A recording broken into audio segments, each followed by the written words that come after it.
Oke, siapa? Ah, ini dia. Ya, Itu kelihatan. Ya, Pak. udah muncul, Pak. Mantap. Gimana, gimana? Ah, ini Pak, yang terkait penunjukan langsung tentang hak paten tadi. Kayak ada slide tentang itu. Penunjukan langsung gimana? Gini Pak, eh, di Puskesmas itu kami pakai aplikasi SIM seperti SIM RS, Sistem Informasi Manajemen Puskesmas. Jadi ada beberapa penyedia itu yang mengembangkan aplikasi ini masing-masing memiliki hak paten, hak kekayaan intelektual itu, Bang. Penyedia A punya hak paten sendiri, penyedia B punya juga aplikasi sendiri yang dihak patenkan. Jadi untuk misalkan kita memilih salah satu dari mereka ini yang sama-sama mempunyai hak kekayaan intelektual terhadap aplikasinya ini, Hmm. metodenya nanti masuk ke pengadaan langsung atau penunjukan nih, Penunjukan Pak. langsung. Siap. Oke. Saya langsung jawab ya, Mas Enggi ya. Hmm. Boleh, Pak? Ya, jadi dalam kriteria pasal 38 ayat 5 sebelah kanan tuh agak ke bawah ya, itu ada kriteria terkait penunjukan langsung dalam Perpres 16 tahun 2018 dan perubahannya. Nah, itu salah satunya adalah memang untuk pelaku usaha yang memiliki hak paten atau barang jasanya ada hak cipta, hak paten lah itu seperti itu. Itu termasuk kriteria penunjukan langsung. Nah, jadi ini saya tarik dari ujung ya. Saya tarik dari ujung kalau Iya, Pak. memang barang jasa yang dibutuhkan oleh Pak Singgi dan satkernya itu memang barang jasa ataupun pelaku usaha yang sudah memiliki hak paten, hak cipta dan sejenisnya, maka itu bisa dilakukan penunjukan langsung. Oke, satu itu. Namun tadi tolong digarisbawahi apabila memang produk yang dibutuhkan. Nah, kembali ke kebutuhannya. Nah, yang menjadi concern harusnya bukan masalah penunjukan langsungnya, tapi masih ini hati-hati. Tadi kan produknya itu adalah sistem informasi Iya, puskesmas gitu ya, masih ya, semacam sistem informasi gitu ya. iya, Pak, benar. Nah, itu tadi yang di awal saya bilang bahwasannya kita tuh harus tahu kebutuhan kita. Kita tuh butuh apa sih? Nah, tadi kan bicara masalah sistem informasi. Nah, kita harus coba masing harus explore kebutuhan sistem informasi di puskesmas itu kira-kira yang bagaimana tuh kebutuhannya. Apakah apakah ya kalau kita aduh ada yang bocor. Apakah kita memerlukan aplikasi itu mulai dari nol dalam artian kita buat sendiri misalkan ya. Berarti kita menyewa tenaga ahli konsultan ya, tenaga ahli programmer, desainer atau kita mengembangkan dari open source. Karena banyak juga tuh open source aplikasi untuk rumah sakit ataupun untuk medis lah gitu ya seperti itu. Banyak juga. Apalagi zaman sekarang. Zaman sekarang mau sudah banyak sekali aplikasi beragam ya. Mana yang bisa memiliki kebutuhan kita? Dalam artian seperti e-learning lah. Seperti aplikasi untuk e-learning. Itu kan bisa kita bikin sendiri ya, pilihan pertama. Jadi aplikasi itu bisa bikin sendiri, aplikasi bisa kita pakai open source. Untuk e-learning itu ada open source jumlah banyak. Ada jumlah ada apa saya lupa banyak tuh beberapa aplikasi. Atau memang ada aplikasi e-learning yang tadi seperti yang Mas Inggi bilang, ada yang ada yang dibuat oleh perusahaan tertentu, oleh startup tertentu. Nah, itu mungkin punya hak cipta. Nah, tinggal kira-kira yang bisa memenuhi kebutuhan kita tuh yang mana tuh? Apakah kita bikin sendiri? Oh, nggak mungkin bikin sendiri nih. Atau open source nih yang gratisan. Mungkin cukup gratisan gitu ya. Tinggal kita custom kan. Atau ya kita beli dari yang sudah ada. Nah, kalau memang kebutuhannya itu cocoknya pasnya kita membeli gitu kan atau melakukan pengadaan kayak sudah ada yang hak paten, silahkan itu bisa dilakukan dengan penunjukan langsung. Nah, tapi betul-betul ketahui dulu nih kebutuhan kita apa sih? Sisi populasi yang bagaimana? Mungkin bisa melihat ke rumah sakit yang lain, mungkin bisa belajar ke puskesmas yang lain. Nah, mereka bagaimana pengadaannya? Seperti itu kurang lebih. Gitu. Seperti dulu saya punya ini, Mas Enggi saya punya bukan bukan bukan usaha kue, saya bukan bukan usaha bikin kue, tapi saya jualan kue ini mah pribadi aja ya. Saya dulu pernah jadi distributor kue kering, makanya saya hafal nastar apa. Nah, kastengel, putri salju, lidah kucing. Saya hafal jenis kue itu sampai 40 itu. Dulu dulu buat jualan, saya butuh tuh sistem informasi itu. Nah, pakai apa nih kira-kira? Daripada saya pilihannya banyak tuh, bisa bikin sendiri. Saya juga senang ngutak-ngutik Visual Basic ya, Visual Basic Porter saya bisa. Apakah bisa bikin sendiri saya, atau saya cari open source, atau beli gitu kan. Nah, akhirnya saya lihat-lihat ada ini. Dulu tuh ada aplikasi Microsoft Access. Nah, di Microsoft Access itu ternyata ada template buat jualan. Ah, udah pakai itu aja. Tinggal dirubah-rubah sedikit, nama-nama produknya diganti sama nama kue. Selesai sudah. Itu bisa memenuhi kebutuhan saya. Cuma contoh sederhana gitu ya. Saya berjualan kue gitu kan, daripada beli aplikasi untuk berjualan.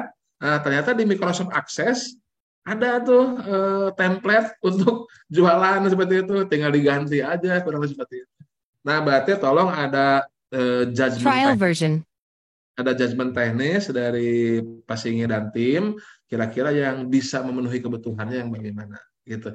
Kalau memang sistem informasi yang dibutuhkan itu bisa dipenuhi dan memang pas dipenuhi oleh aplikasi yang tadi jualan tadi ya, yang punya hak paten, silahkan, itu berarti bisa melakukan penunjukan langsung. Tapi yang terpenting bukan masalah penunjukan langsungnya, tapi identifikasi kebutuhan awalnya tadi, Mas Inggi. Gitu Mas Inggi ya? Boleh menanggapi Pak? Oh ya, sekali aja ya, ini sudah banyak antri nih.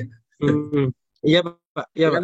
Ini sebenarnya aplikasi ini kan udah dipakai di tahun-tahun sebelumnya, jadi usernya itu udah terbiasa pakai itu Pak.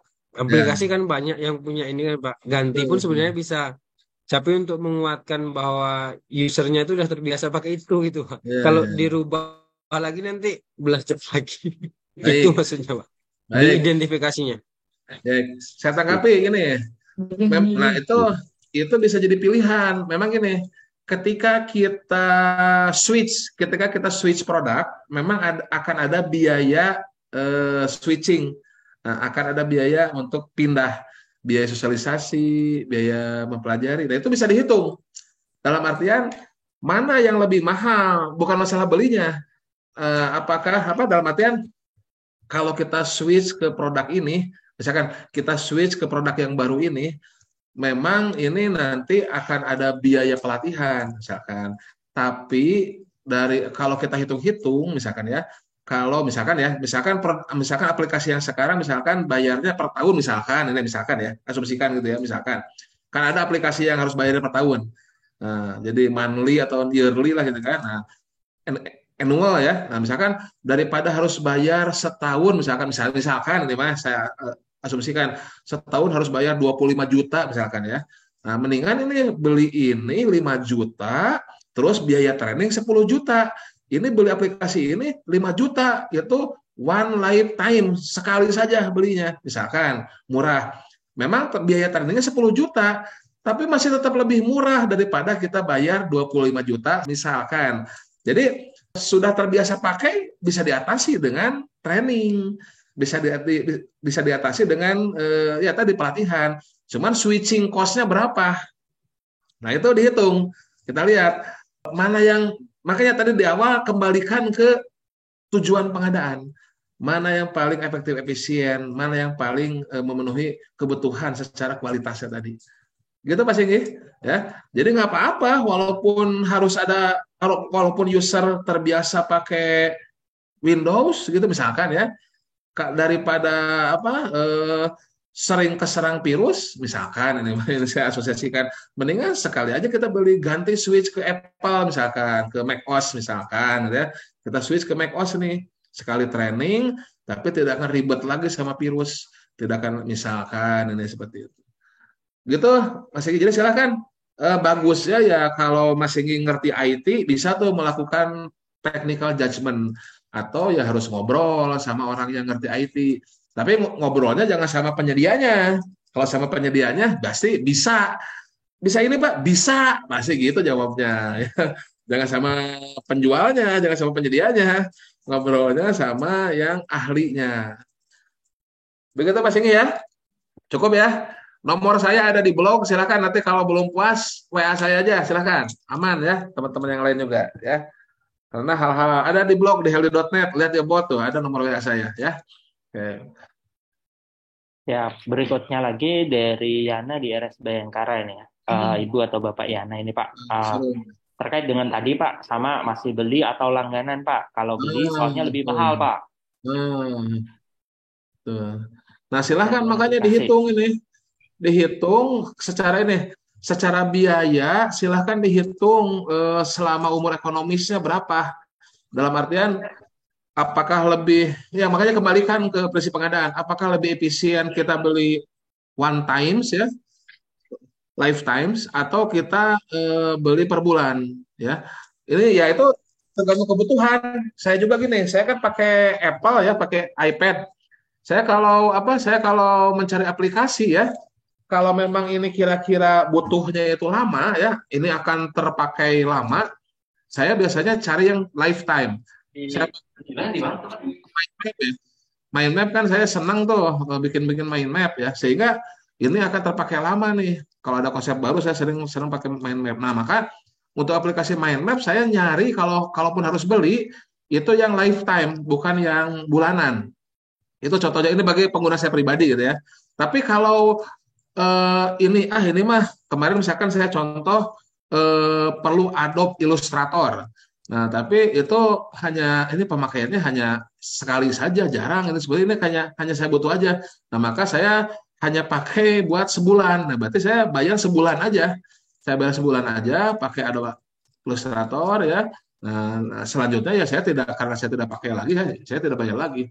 Nah, tapi silakan apa di, dihitung secara efisiensi dan secara efektivitasnya. Dalam artian mana yang paling memenuhi kebutuhan seperti itu. Ya antara sewa dengan beli seperti itu. Ya. Nah, silakan mana yang paling efisien tapi tetap efektif. Nah, tentu ada judgement-nya. Nah, silakan ya pakai diketikin aja lah barang satu lembar juga selesai itu kan. Nah, silakan ya.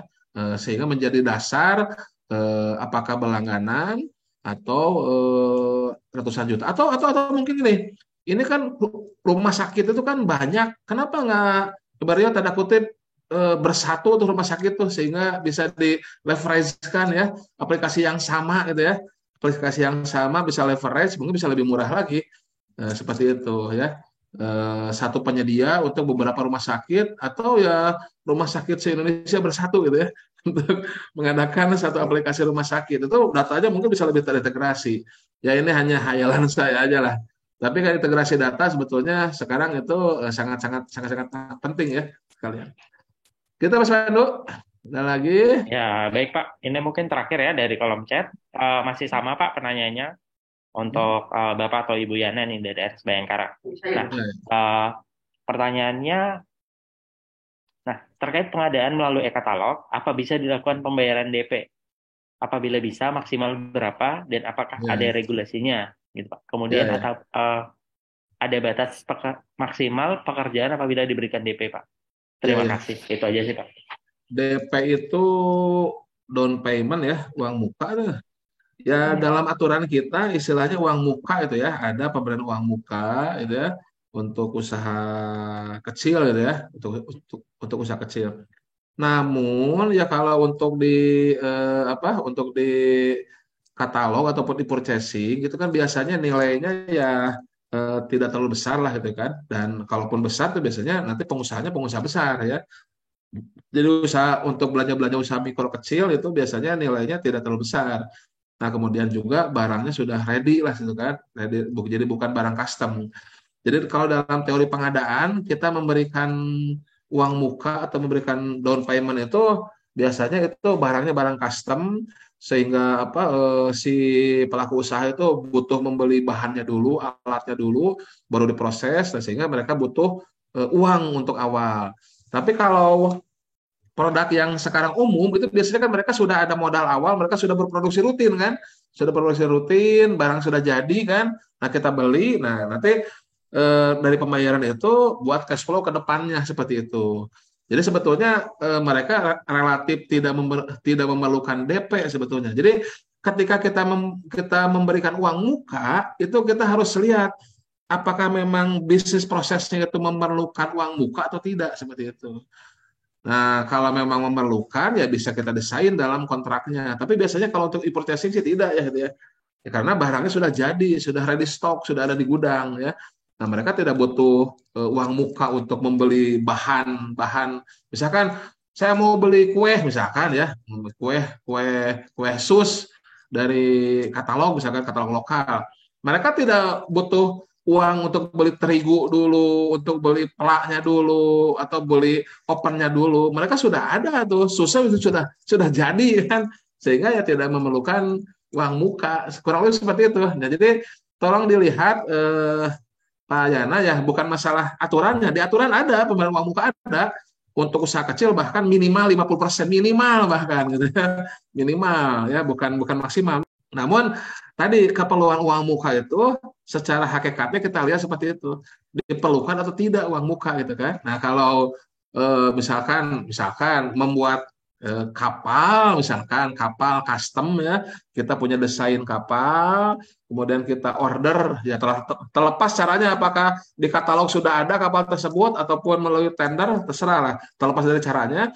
Ketika kita order mau buat kapal custom ya, yang mana nah si pembuat kapal itu harus beli kayu dulu, harus ngumpulin tukang bahan. Nah, itu ada kemungkinan bisa diberikan uang muka. Ya, selayaknya seperti konstruksi lah contohnya seperti itu.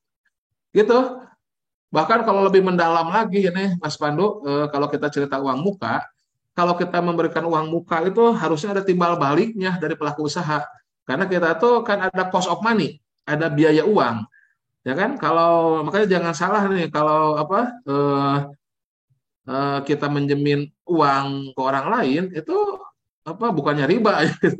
Memang dalam Islam ada riba. Tapi kalau zaman sekarang kan ada cost of money nih. Ya maksudnya bukan kita misalnya saya pinjam uang ke Mas Pandu, saya tuh harusnya memikirkan cost of money dari Mas Pandu ini ya yang sudah memberikan pinjaman uang ke saya. Memang Mas Pandu tidak bisa men-set berapa pengembalian kelebihannya karena itu riba misalkan kalau dalam Islam. Tapi saya selaku peminjam gitu ya harusnya ada memikirkan cost of money-nya gitu ya. Mas Pandu udah keluar uang sekian puluh juta dipinjemin ke saya itu ada cost of money itu. Harusnya ya saya kalau memang itu untuk usaha saya harus memberikan lebih ke Mas Pandu dan itu ya bukan saya riba ya. Tapi ini bukan masalah fikih ini hanya memberikan simulasi saja ya. Bahwasannya ketika pengadaan ya kita itu ketika memberikan uang muka kepada pelaku usaha, nah itu dari pelaku usaha harus ada timbal balik gitu kan seperti itu. Gitu Mas Pandu ya. Ini mohon maaf jangan saya nanti dihujat masalah ini.